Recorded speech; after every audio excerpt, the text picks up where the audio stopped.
So the worst case scenario has happened. Isaiah Rodgers and some other unnamed have been suspended due to the league's NFL gambling policy. And I just look at this team and it's really unfortunate, man. I mean, I think about Anthony Richardson coming in, having Shane Steichen, what he's going to do for that young quarterback's development, thinking about that defense and how better they could have been this year. You know, got some guys coming off of injury. You lost Bobby Orike, but you still got Zaire Franklin. You still got a Darius Leonard coming back off the injury, a very young secondary. You just added Julius Brent. And I mean, things were on the up and up.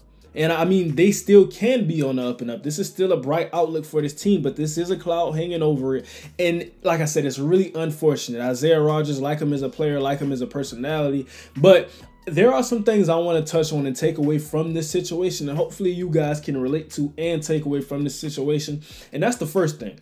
You know, in this situation, don't want to really get too into it with who's right and who's wrong. That's not what I want to talk about. But I do want to talk about with Isaiah Rodgers.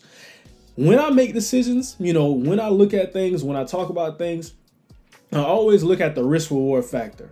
And if that risk is anywhere, if it's anywhere close to here, if it's anywhere near the reward, not doing it. Automatically out. And I could understand, you know, this is a guy who's young. People make mistakes. But when we look at the risk versus the reward, is it really worth it?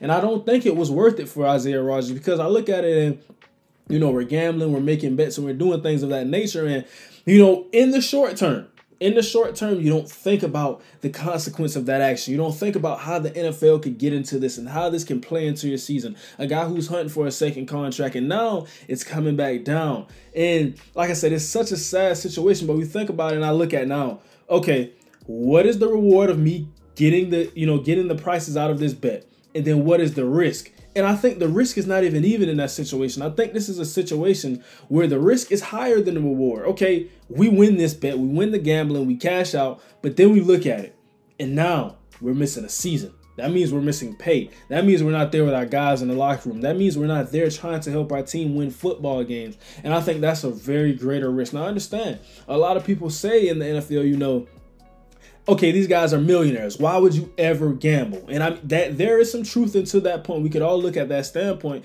but at the same time, we have to understand where some people come from. Some people come from different backgrounds, different scenarios. So now we look at it, and I want to talk about that. We say, how does he get suspended for a season? But then we have guys who have done and are doing other offenses, but they're getting 6 games. They're getting 4 games. They're not getting a season. So with that being said, I want to touch on that. Now, the NFL, yes, they partner with Prize Picks. Yes, they promote these gambling and these betting sites. And then they go for their players and they say, no, this is where we draw the line. This is where we stop it. You cannot do this as a player in the NFL.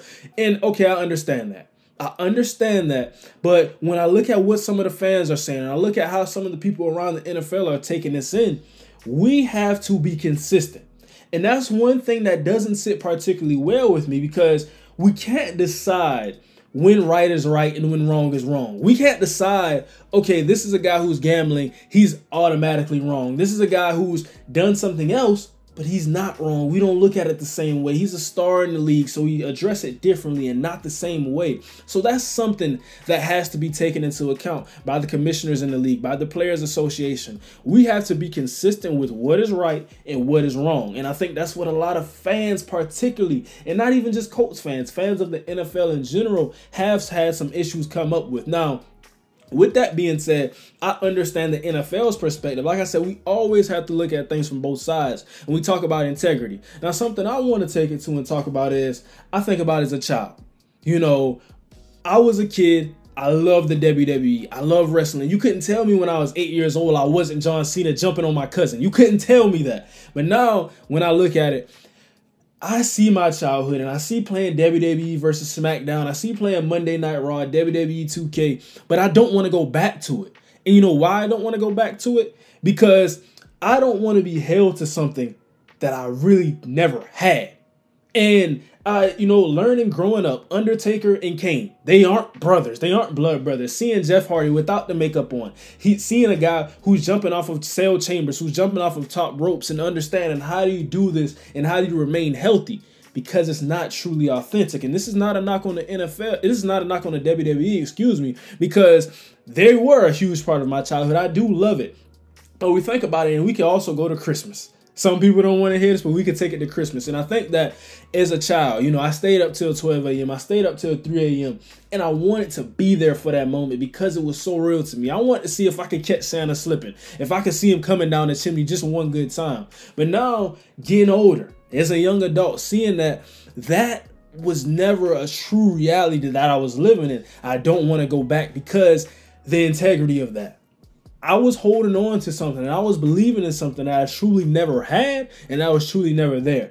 What do you think will happen to the NFL if after all these years we understand that the games were fixed and people already believe the NFL is rigged? We're talking about we got the script for the season and Tom Brady coming back for an automatic, you know, magical third unretirement. These types of things, we have that already sizzling in people's minds. So if we add this to that, people will never look at the NFL the same. Tickets will go down. Sales will go down. Players, they won't feel the same about themselves. They won't have the same legacy. That's the last thing that the NFL wants to happen. They want to keep the integrity of the game, and I can side with that. But like I said, I have no problem with, okay, we're going to say that we're partnering with these gambling in these betting sponsorships, and we're doing that, and we harp on the players. But I think what I can say, and when I echo for fans of the NFL and, you know, fellow analysis, we say we want to be consistent with what we talk about in the NFL. If we're going to do this for one guy, if somebody's doing something which we know is worse, we have to be consistent with that. So that's all I'm asking out of the NFL. Like I said, in the end, a really unfortunate situation. Hope everything gets better for Isaiah Rodgers. Want to see him back on the football field. And this can serve as a learning lesson. Like you say, you know, we don't want to keep continuing to make the same mistakes. We want to learn from other guys' mistakes and things that they have slipped up on. And, you know, we saw Calvin Ridley and how that happened last year. And he really wanted to be with his team, a young team, a prolific, high-powered offense with the Jacksonville Jaguars, Travis Etienne, Christian Kirk. He didn't get to take snaps with those guys last year. And I know that hurt him. I know that played a part in his mental and a lot of the things that he thought. But now he's back out there. I can tell you, there are very few people in the NFL right now happier to be in cleats and to be padded up, training camp's coming up, than Calvin Ridley right now. And that's because there's nothing that can replace being with your guys, playing with your teammates. And also, there's nothing that can replace millions of dollars. We have to throw that in there too. But like I said, just be consistent. We learn from this. Salute to Isaiah Rodgers. Hopefully he can get through this, come out as a better guy in the end after this. You know, the Colts and the NFL being more concise, being better in delivering the policies of the NFL, understanding how strict this is, what can happen with this. Like I said, wishing for the best for all parties involved, but I wanted to bring you this news and touch on some of these subjects. That's going to do it for today's show. And now, we out.